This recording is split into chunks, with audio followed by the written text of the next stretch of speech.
Nah, selanjutnya adalah heat exchanger. Heat exchanger adalah alat penukar kalor yang bertujuan untuk memanfaatkan panas suatu aliran fluida lain. Di mana prinsipnya ada dua, yaitu memanaskan fluida atau mendinginkan fluida yang panas. Suhu yang masuk dan keluar kedua jenis fluida diatur sesuai dengan kebutuhannya. Pada gambar nanti akan diperlihatkan sebuah heat exchanger di mana fluida yang berada di dalam cup adalah air dan sebelah luar cup atau sel itu adalah kerosin yang semuanya berada di dalam sel. Cup itu biasanya yang lebih panas itu di dalam cup. Nah, ini contoh alat-alat heat exchanger yang sering digunakan industri. Ini cukup besar sekali ya kalau secara nyatanya, sedangkan di lab kita itu hanya sebagai untuk tugas akhir.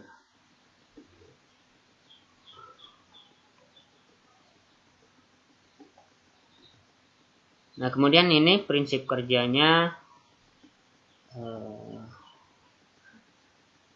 di mana fluida panas masuk ke dalam sel ya, kemudian fluida dinginnya ini masuk ke dalam cup. Nah, ini animasinya. Dan penjelasan secara videonya ini kita saksikan ya.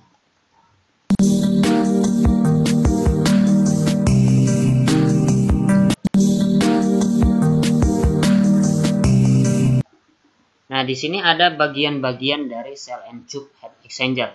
Nah, tipe HE jenis cell and tube. Ya, ada nozzle, tube nozzle, tube bubble. Ya, ada selnya itu adalah yang paling besar ini. Kemudian vertical bubble. Nah, vertical bubble ini fungsinya adalah untuk menahan. Selain untuk menahan dari cup-cup yang ada, ya, yang kecil-kecil ini adalah cup. Kecil ini adalah cup. Nah, yang di sini ya, air panasnya masuk tempat sel, airnya dia masuk ke sini, kemudian mengalir ke sini ya. Bubble-nya untuk menahan dan juga untuk membuat alirannya seperti ini. Dan dia bisa keluarnya ke sini. Kemudian dari cup masuk dari sini ya, cup masuk, head covernya ada horizontal, ada cup nozzle masuk ke dalam cup ini ya.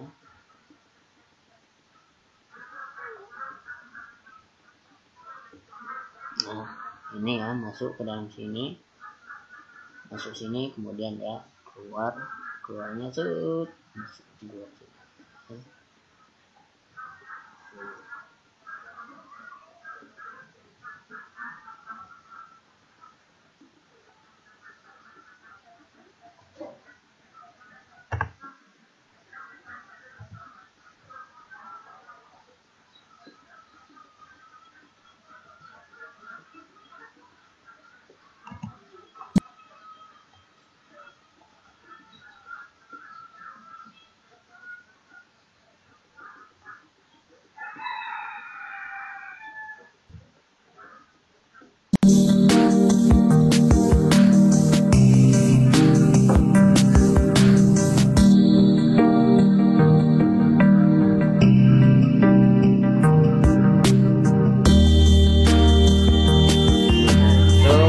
Masuk ke dalam sel,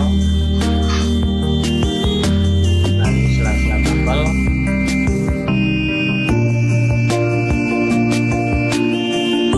dan keluar ke atas. Kemudian fluida panas masuk ke dalam cup side double pass. Nah, ini adalah double pass masuk.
Nah, ini aplikasinya pada dunia industri.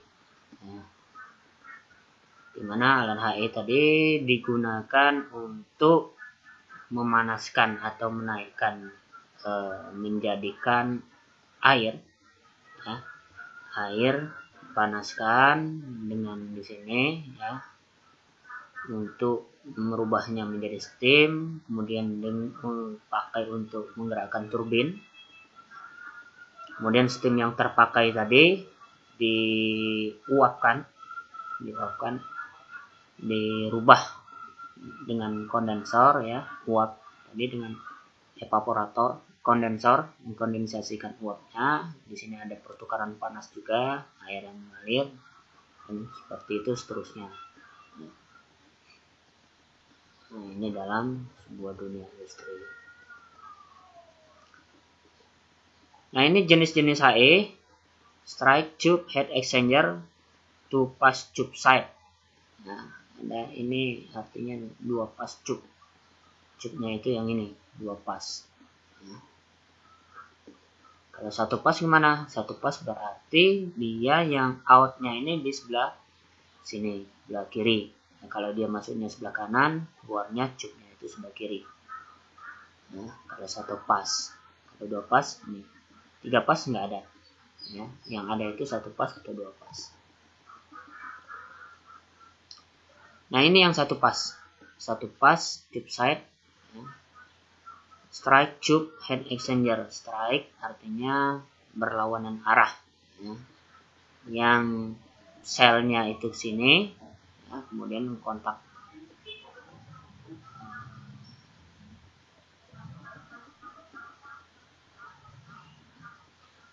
Ada baffle, sel, strike tube, dan lain sebagainya. Silakan nanti dicari tugasnya, tambahkan catatan tugas-tugas, itu fungsi baffle tadi apa, ya, bagian-bagiannya. Nah, kemudian ini HE counter, ya. Ini tadi digunakan untuk kondensor, mengkondensasikan dia langsung kontak. Nah, cell and tube, alat ini terdiri dari sebuah sel tabung silinder besar, di mana di dalamnya terdapat sebuah bandel berkas pipa dengan diameter yang relatif kecil.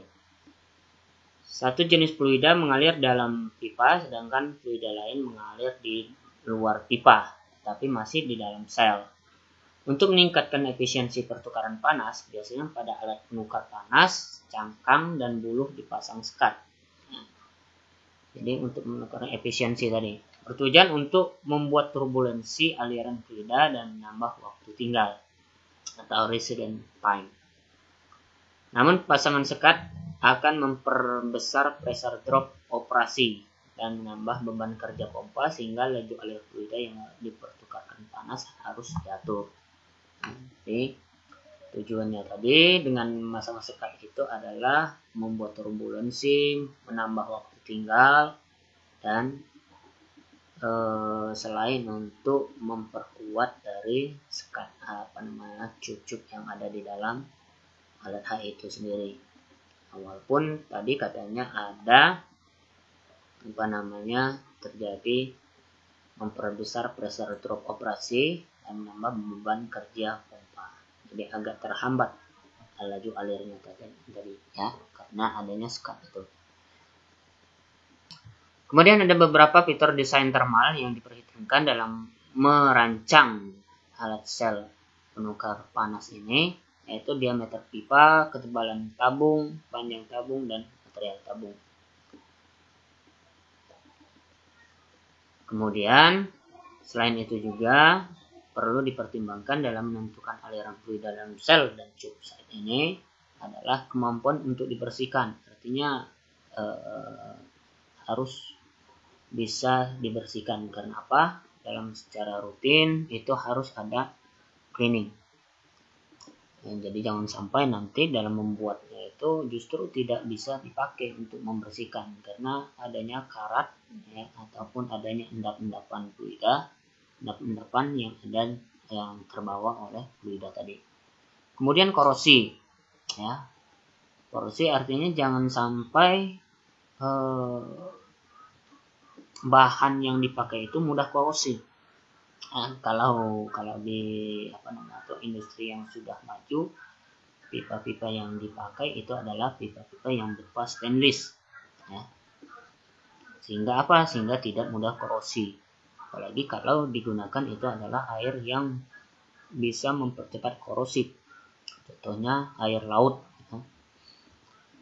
Selanjutnya tekanan, temperatur, sedimen, suspend solid, dan fouling.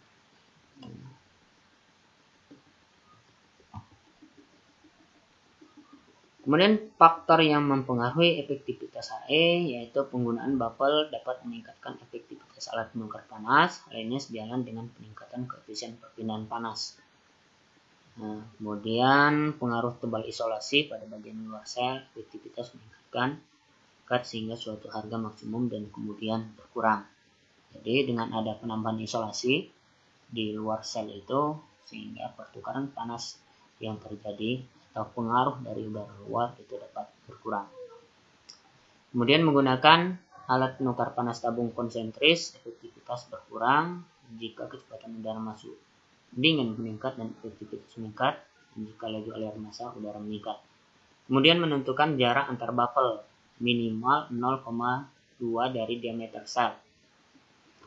Sedangkan jarak maksimumnya adalah 1 kali diameter bagian dalam sel.